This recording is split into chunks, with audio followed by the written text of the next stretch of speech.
Hey everyone, so today you're going to have a look at context and setting in Romeo and Juliet by William Shakespeare.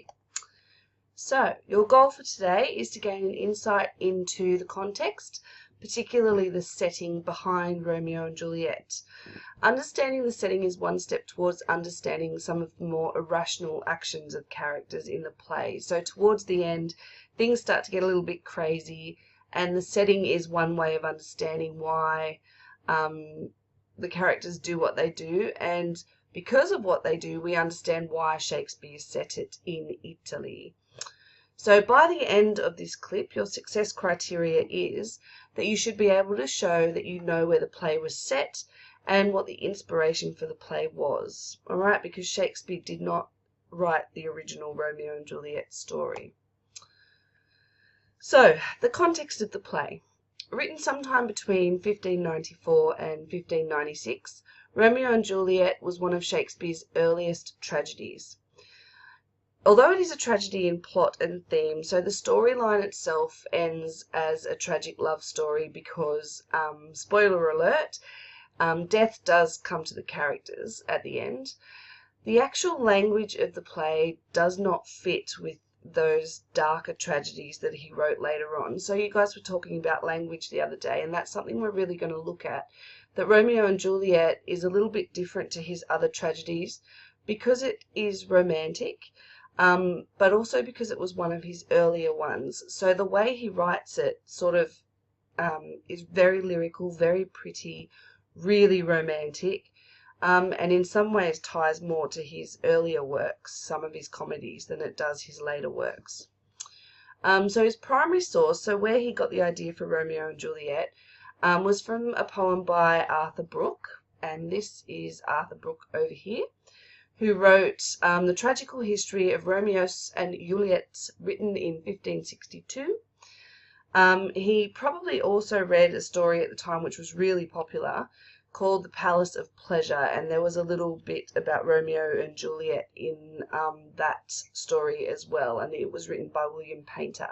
So Shakespeare wasn't the first one to write about Romeo and Juliet, and even now you can sort of see how we still use Romeo and Juliet today, and it's been this continuation of the story all the way from the early 1500s, because the English versions of it, written by some of these people, was taken originally from an Italian story called Juliet and Romeo by a guy called Matteo Bandello. So he was an Italian guy who originally wrote the story, which is probably part of the reason why it's set in Italy. Alright, so here's the version that we get from Arthur Brooke of Romeo and Juliet, and I thought I'd put it in just today to have a look at, because later on we'll come back to it to have a sort of compare the language of the time and then look at the language that's used in some of the Shakespearean stuff that we read today, or that we see, like the adaptations of it. So Romeo and Juliet by Arthur Brooke. There is beyond the Alps a town of ancient fame, whose bright renown yet shineth clear, Verona, men at name. Built in a happy time, built on a fertile soil, maintained by the heavenly fates and by the townish toil. The fruitful hills beyond, the fruitful hills above, the pleasant vales below, the silver stream with channel deep that through the town doth flow. The store of springs that serve for use, and eke for ease, and other more commodities, which profit may and please, eke many certain signs of things betid of old, to fill the hungry eyes of those that curiously behold. Right, so we've got this idea starting of Verona as being somewhere that's on fertile soil, it's happy, alright? Heavenly fates, so there's someone heavenly looking after this town, but it's also a town in toil, so the people that are there obviously love the town as well and look after it. And here we have some images of Verona, okay? So this is Verona today. You can see how pretty it is. It's a really beautiful place. If you ever get to go, you should. And over here we have an image of Juliet's balcony. So in the play there is a scene where Romeo is talking to her on the balcony, and you'll see it in the film that we watch. And they say in Italy that this is the actual balcony in Verona that the story is set around. or based around. And here we have Juliet, a little statue of her, and it's said that if you go up and touch that statue that you'll have good luck for the rest of your life. Alright, so Romeo and Juliet is set in Verona in the 1300s, although it was written in the 1500s.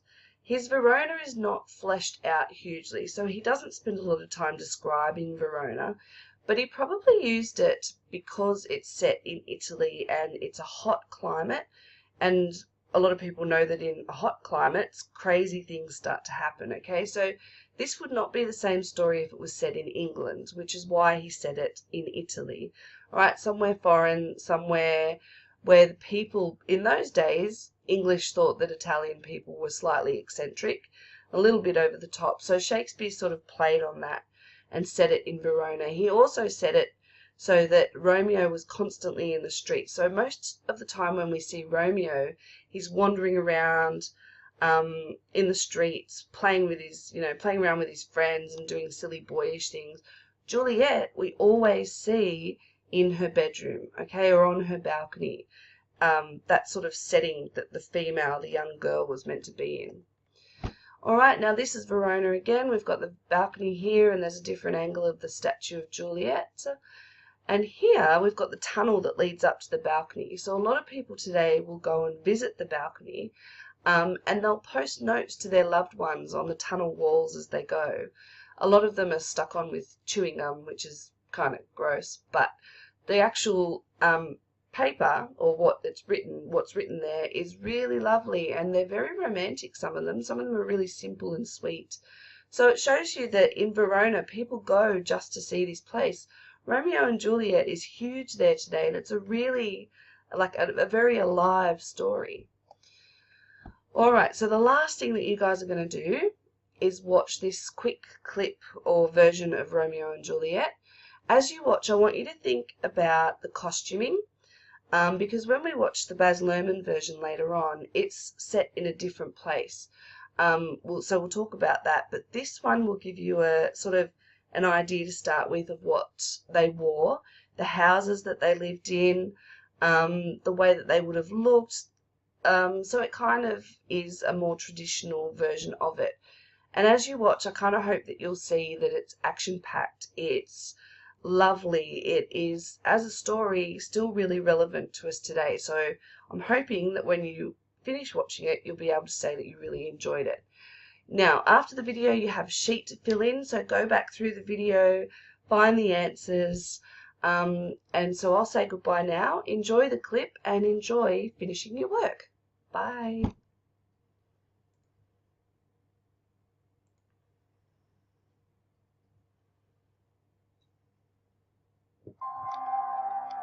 Never was a story of more woe than this, of Juliet and her Romeo.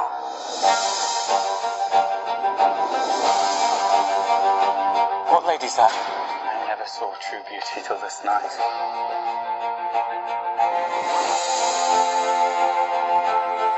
The man Juliet is with is a Montague. Juliet is a Capulet. The Montagues and Capulets are mortal enemies.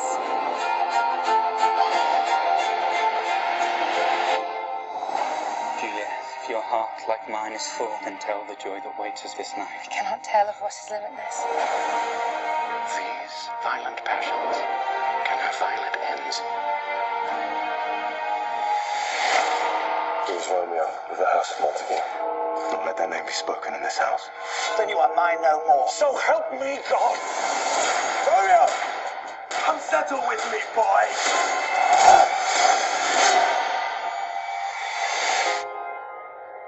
What have I done but murdered my tomorrow?